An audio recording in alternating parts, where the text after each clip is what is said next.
three, four.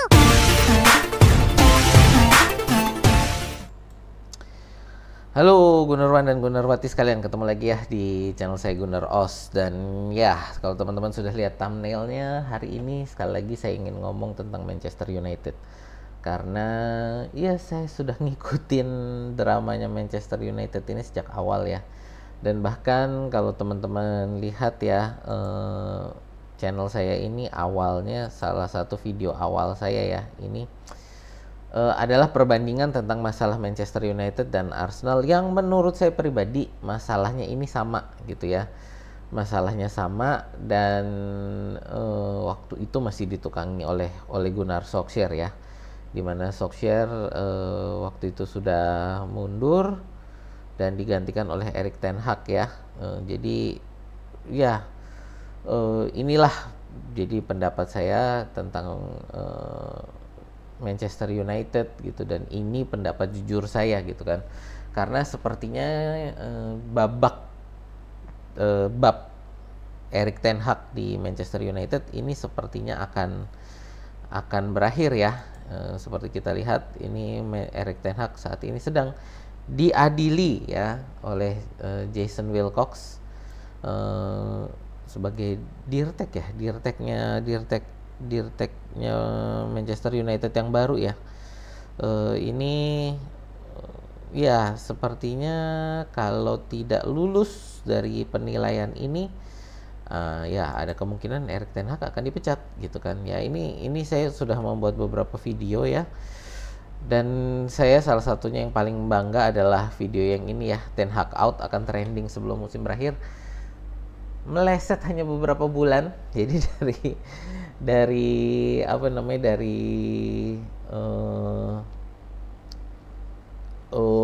dari ramalan saya bahwa Erik ten Hag itu akan kena hashtag Ten Hag out itu di akhir musim 22-23 gitu kan. Ternyata di pertengahan musim 23-24 baru terjadi. Jadi ya sekitar 4-5 bulan saya melesetnya, dan benar di pertengahan musim ini kan, di sekitar Januari Desember kan Ten Hag out itu trending gitu di kalangan fans Manchester United gitu. Ya ini jadi beberapa video saya, dan ya sekali lagi saya mau ngomong ini adalah pendapat jujur saya tentang apakah Ten Hag itu harus dipecat atau enggak gitu. Nah sekarang kita lihat dulu sebenarnya adalah, karena banyak fans United ini yang ngomong kasih semusim lagi gitu ya. Ten Hag ini harus dikasih kesempatan semusim lagi gitu. Apakah perlu Ten Hag dikasih semusim lagi? Problemnya bukan masalah satu musim kalau menurut saya. Problemnya adalah tadi Ineos maunya kemana. Karena ini sekarang pengelolaan sisi sepak bolanya Manchester United ini sudah dalam pengelolaan tim baru. Bisa dibilang kalau kita mau ngomong ini pengelolanya sudah berbeda dibanding musim kemarin. Jadi Ineos sekarang sebagai pengelola Manchester United di sisi sepak bolanya, ini menurut saya harus lihat mau dibawa kemana klub Manchester United ini. Nggak bisa Erik ten Hag ini dipertahankan hanya satu musim untuk kasih ujian ke dia. Karena kalau dikasih satu musim berarti harus dikasih budget transfer musim depan. Dan kalau budget transfer ini ternyata lalu berakhir dengan keputusan Erik ten Hag harus dibuang, berarti Manchester United sudah membuang budget transfer dalam satu musim. Ya, kenapa? Karena bisa jadi nanti pemain-pemain yang dibeli musim depan ini nggak dipakai lagi oleh manajer yang akan datang gitu kan. Jadi menurut saya benar sih ini keputusan untuk mewawancara Erik ten Hag, dan itu harus menjadi keputusan saat ini. Ya, apakah akan backup Erik ten Hag? Dan kalau dia backup berarti harus jangka panjang, harus berapa? Ya paling nggak harus kita ngomong 3-4 musim ke depan atau memang diganti dengan manajer baru yang dimana Ineos bisa berkomitmen 3-4 musim ke depan gitu. Jadi kita bukan ngomong untuk 1 musim doang gitu. Jadi nggak bisa Erik ten Hag hanya kasih kesempatan 1 musim lagi, nggak bisa ya. Harus bahwa keputusannya saat ini mau berlanjut sampai 3-4 musim ke depan atau memang diganti manajer baru yang bisa 3-4 musim ke depan. Ini sebenarnya Arsenal sudah mengalami ya pada masa Unai Emery.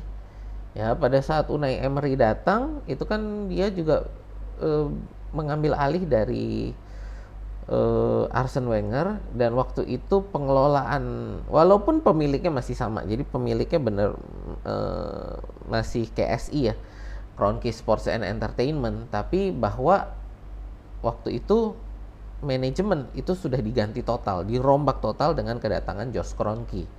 Jadi dengan kedatangan Josh Kroenke, karyawan-karyawan Arsenal level manajemen itu dirombak total, dan ketika itu ya Unai Emery yang sayangnya ya terjebak lah ya, dalam saat itu dia terjebak ya, dia harus ikut disingkirkan. Saya bukan bilang Unai Emery jelek ya, menurut saya dia sangat bagus ya, bukan sangat bagus lah, bagus lah ya, cuman dalam kondisi klub yang tidak kondusif, dan pada saat dirombak ya mau nggak mau dia harus ikut disingkirkan. Disinilah Ten Hag berada ya. Jadi sebenarnya bukan ada pemilik baru, karena Ineos ini juga bukan pemilik baru kan, dia hanya sebagai investor baru. Nah, tapi dia sebagai juga manajemen baru. Jadi menurut saya kedatangan Ineos ini sama persis ketika Arsenal kedatangan Josh Kroenke. Ya, jadi kedatangan Josh Kroenke itu merombak total Arsenal. Kedatangan Ineos ini juga sama merombak total Manchester United. Dan bahwa di situ Erik ten Hag nanti ternyata harus tersingkir, menurut saya bukan masalah prestasi dia atau masalah pemain yang tidak bisa mengikuti instruksi dia. Masalahnya bukan di situ.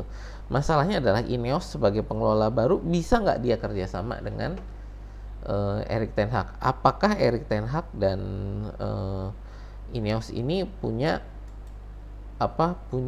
pandangan yang sama? Karena ini saya sudah juga di video saya yang mana ya,